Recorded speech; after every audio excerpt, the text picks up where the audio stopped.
10 साल पहले की कांग्रेस की केंद्र सरकार कोई उसके पापों को भूल नहीं सकता। हर कुछ दिन में हजारों करोड़ रुपए का नया घोटाला सामने आ जाता था।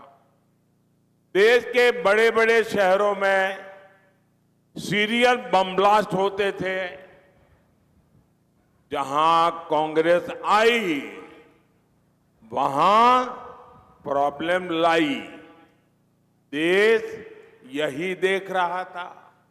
इस बार तो इंडी अलायंस 5 साल 5 पीएम का फॉर्मूला लेकर आई है।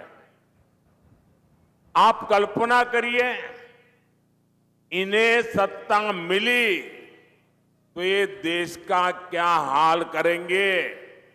हर वर्ष एक नया पीएम, दूसरे साल दूसरा पीएम, तीसरे साल तीसरा पीएम, ये देश का भला कर सकते हैं क्या?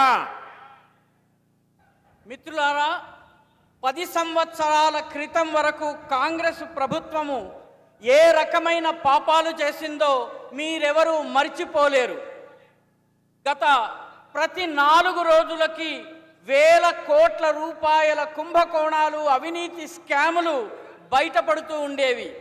దేశంలోని పెద్ద పెద్ద పట్టణాల్లో వరుస బాంబు పేలుళ్లు సంభవించేవి. కాంగ్రెస్ వచ్చిందంటే సమస్యలు వచ్చేవి. దేశం దీన్నే చూస్తూ వచ్చింది.